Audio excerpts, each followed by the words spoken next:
Welcome to Gangas basic maths. உங்கள் தொடர் ஆதரவுக்கும் ஆர்வத்திற்கும் நன்றி.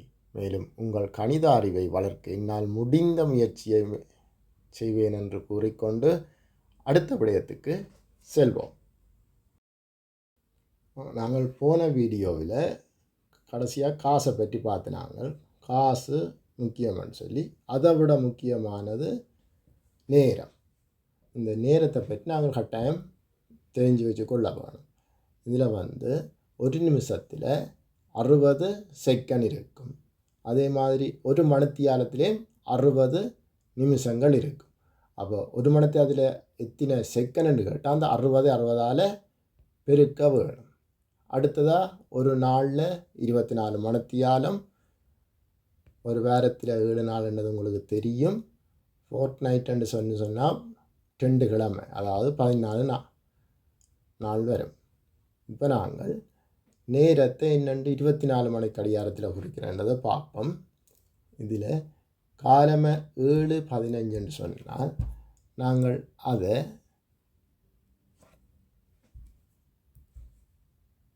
0:7:2.15 போட்டால் அவைக்கு விளங்கும். அது காலமையாக தான் குறைக்கிறேன். இப்போ பின்னேரம் என்றால் இந்த 3:42 போட்டிருக்குது. இந்த 3ஓட 12 கூட்டினா 15:40. அப்போ அவைக்கு தெரியும் இது பின்னேரத்தை தான் குறிக்குதுன்னு சொல்லி. அடுத்த இரவு 11 மணி என்றாலும் அதோட 12 கூட்டணும். 11 12 23:05. மத்தியானம் 12 மணி 30 நிமிஷம் அன்னைக்குள்ள 12:30 அது அப்படியே தான் வரப்போகுது. இதை போல் நீங்களும் இந்த கணக்கை ட்ரை பண்ணி பாருங்க. இனி நாங்கள் ஒரு வசன கணக்கு பார்ப்போம். ஒரு பேருந்து திருச்சியிலேருந்து மதுரைக்கு செல்ல 3 மணித்தியாலம் 45 நிமிஷம் எடுக்குது. மதுரையிலேருந்து திருநெல்வேலிக்கு செல்ல 2 மணித்தியாலம் 30 நிமிஷம் எடுக்குது. இப்போ இதில் நாங்கள் இதை இப்படி எழுதுவோம். மணித்தியாலம் நிமிஷம். முதலுக்கு 3 மணித்தியாலம் 45 நிமிஷம். அடுத்ததாக 2 மணித்தியாலம் 30 நிமிஷம். இப்போ கேட்டது என்னென்னா மொத்தமாக இவ்வளவு நேரம் அவர் பேருந்தில் போனவர்னு சொல்லி. இப்போ இது 2 மொத்தம்னு சொன்னால் கூட்ட வேணும். 5 4 3 7 3 2 5. நாங்கள் இப்படியே 5 மணித்தியாலம் 75 நிமிஷம் மட்டும் கொடுக்குறோம். இல்லை ஏன்னு சொன்னால் எங்களுக்கு தெரியும் 60 தாண்டிட்டு தாண்டா அதிலே ஒரு மணித்தியாலம் இருக்குது. அப்போ இந்த 75லேருந்து ஒரு 60 கலட்டிக்கு வந்து இந்த 5க்கு கொடுத்தோம்டா இது 5 மண்டும் 6 மணித்தியாலம். இதில் 60 போனால் 75 60 போனால் மிச்சம் 15 நிமிஷம்னு சொல்லி கொடுக்க வேணும். அடுத்ததாக இன்னொரு கணக்கு பார்ப்போம். ரேகாண்டவர் ஒரு ஓவியம் வரைகிறதுக்கு 4 மணித்தியாலம் 10 நிமிஷம் எடுத்திருக்குது. எடுக்குமெண்டு பிளான் பண்ணினவ. ஆனால் அவள் 2 மணித்தியாலம் 40 நிமிஷத்துலேயே அந்த வேலையை முடிச்சுட்டா. ஓவியத்தை தீட்டி முடிச்சுட்டா. அப்போ எவ்வளவு நேரம் கெதியாக முடிச்சுட்டான்னு சொல்லி பார்க்க போகிறோம். அப்போ இதுக்கு நாங்கள் என்ன மணித்தியாலம் நிமிஷம் கொண்டு போடுவோம். பிளான் பண்ணியிருந்தது 4 மணித்தியாலம் 10 நிமிஷத்தில் முடியுமெண்டு. ஆனால் 2 மணித்தியாலம் 40 நிமிஷத்துலேயே முடிச்சிட்டா. 10லேருந்து 40 போகாது. அப்போ நாங்கள் மணித்தியாலத்திட்ட கடன் வாங்கணும். ஒரு மணித்தியாலத்தில் 60 நிமிஷம் தெரியும். 60 10 70. 70லேருந்து 40 போனால் மிச்சம் 30. மறக்கக்கூடாது கடன் வாங்கினா இதில் 3 இருக்குது. 3லேருந்து 2 போனால் 1. அப்போ அவன் என்ன செய்திருக்கிறா, ஒரு மணித்தியாலம் 30 நிமிஷத்துலேயே 30 நிமிஷம் முதலே முடிச்சுட்டான். அடுத்ததாக இன்னொரு கணக்கு பார்ப்போம். கபிலன் என்றால் காலம் 8:30க்கு பள்ளிக்கூடத்துக்கு தொடங்குது. அவர்கிட்ட பள்ளிக்கூடம் கபிலன் என்றவர்கிட்ட இந்த பின்னேரம் 4 மணிக்கு முடியுது. ரெண்டா கபிலன் ஒரு நாளில் இவ்வளவு நேரம் பள்ளிக்கூடத்தில் இருக்கிறாருன்றது தான் கேள்வி. இப்போ இதை நாங்கள் 24 மணித்தையாவது மாற்றுவோம். இந்த 4 மணி பள்ளிக்கூடம் முடிகிற நேரம் 12 4 16 மணித்தியாலம். இங்கே பள்ளிக்கூடம் தொடங்கினது 8 மணி 30 நிமிஷம். இதுலேருந்து இதை கழிச்சா விட வரும். சைவரில் 30 போகாது, கடன் வாங்கணும். கடன் வாங்கினா 60, 60ல் 30 போனால் மிச்சம் 30. இதில் கடன் வாங்கினாங்கள அப்போ 15, 15ல் 8 போனால் 7. அவர் பள்ளிக்கூடத்தில் செலவிட்ட நேரம் 7 மணித்தியாலம் 30 நிமிடம். இதே மாதிரி இன்னொரு கணக்கு பார்ப்போம். சென்னை எழும்பூர்லேருந்து ஒரு ட்ரெயின் 9:15க்கு புறப்பட்டு அடுத்த நாள் காலமே 5:30க்கு திருச்சியை வந்து சேருதுன்னு சொன்னால் மொத்த பயணம் எவ்வளோன்னு சொல்லி கேட்டிருக்கிறோம். இப்போ நாங்கள் இதை விரல் எடுத்து மடித்து யோசித்து பார்ப்போம். 9 ஆளுக்கு வழிகிட்டவர் 10 கால், 11 கால், 12 கால். அதுக்கு பிறகு இப்போ 12 காலன்னு சொன்னால் 12, 15 மட்டும் 3 மணித்தியாலம் இருக்குது. அதோட 12 இனி 1 கால், 2 கால், 3 கால், 4 கால், 5 கால். இதிலே ஒரு 5 மணித்தியாலம் வந்திருக்குது. 5 காலண்டா 5 மணித்தியாலம் 15 நிமிஷம். இன்னும் ஒரு 15 நிமிஷம் இருக்குது. இது 5 3 8 மணித்தியாலம். இஞ்சாலே ஒரு மிச்சம் 15 நிமிஷம் எடுத்திருக்கு இந்த ட்ரெயினுக்கு. இன்னும் ஒரு கணக்கு பார்ப்போம். நிலாண்டவ ஒரு படம் பார்க்க போகிறா. அந்த படம் 6:15க்கு தொடங்கி 2 மணித்தியாலம் 15 நிமிஷம் நடக்குது. அப்போ படம் முடியக்கு என்ன நேரம்னு கேட்டிருக்கணும். இப்போ இந்த 6:15ன்றதை நாங்கள் 24 மணித்தியால கடிகாரத்தில் எழுதினோம்னா ஈஸியாக இருக்கும். அதாவது 6ஓட 12 கூட்டணும். அப்போ 18, 18,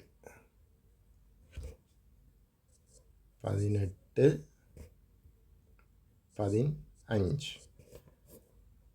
இனி படம் ஓடினது 2 மணித்தியாலம் 45 நிமிஷம். 5 5 10, சைவழுதி ஒரு மிச்சம் 1 3 2, 4 2 6. அப்போ 60 நிமிஷம்னு வந்திருக்குது. 8 2 10, ஒரு மிச்சம் 20. இப்போ 60 வந்திருக்கிறபடியாக நாங்கள் அந்த 60 நிமிஷம் ஒரு மணித்தியாலம்னுடைய இந்த ஒன்றை கொண்டு வந்து இங்கே கூட்டணும். அப்போ 21 வரும். அப்போ 21 மணி. அதாவது நார்மல் டைமில் சொல்கிறேன்னு சொன்னால் 9 மணிக்கு, அதாவது 9 PM முடிஞ்சிருக்கு. அடுத்ததாக நாங்கள் காலங்கள், அதாவது மாதம், ஆண்டு அதுகளை பார்ப்போம். உங்களுக்கு தெரியும் மாதத்தில் 30-31 நாளில் முடிகிறது. ஆனால் ஸ்பெஷலாக பிப்ரவரியில் 28-29 வரும். 29 எப்போ வருமெண்டா லீப் இயரில் வரும். அரை ஆண்டுண்டா 6 மாதம். நெட்டாண்டுன்னு சொல்கிறது லீப் இயரை தமிழில். மற்ற 10 ஆண்டு, 100 ஆண்டு, 1000 ஆண்டுன்னு சொல்லி சொல்கிறவ விழாக்கள் எல்லாம் எடுக்கிறவ. இப்போ பிப்ரவரிக்கு மாத்திரம் 28-29 நாட்கள் இருக்கின்றதை எப்போவும் ஞாபகம் வச்சு கொள்ளணும்.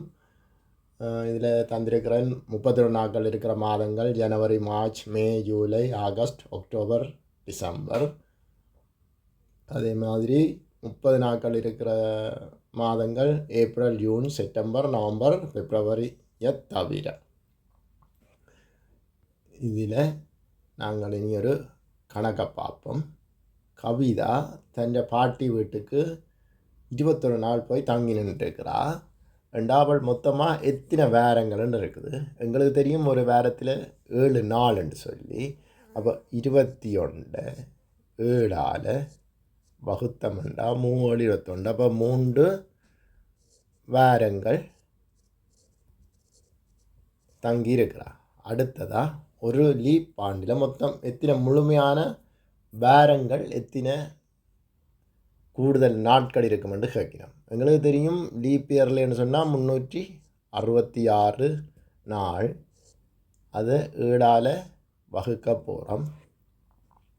இது 7 5 35, 5 எழுதி ஒரு மிச்சம் 16க்கு 7 14, 16ல் 14 போனால் 2. அதை ஞாபகம் வச்சுக்கணும். அப்போ இதை 52 வாரங்களும் 2 நாட்களும் என்று சொல்லி வரும். அதே மாதிரி ஒரு இருமல் மருந்து பாட்டில் அதில் தயாரித்த தேதி 2ஆம் மாதம் 26. அதுன்ற காலாவதி தேதி அதாவது எக்ஸ்பயர் டேட் 1ஆம் மாதம் 28 போட்டிருக்குது. அந்த மருந்து எத்தனை மாதங்கள் வரை பாதுகாப்பாக பாவிக்கலாம்னு கேட்கணும். இப்போ எங்களுக்கு 2026 2027 பிப்ரவரி மட்டும் ஒரு வருஷம். அப்போ அதுக்கு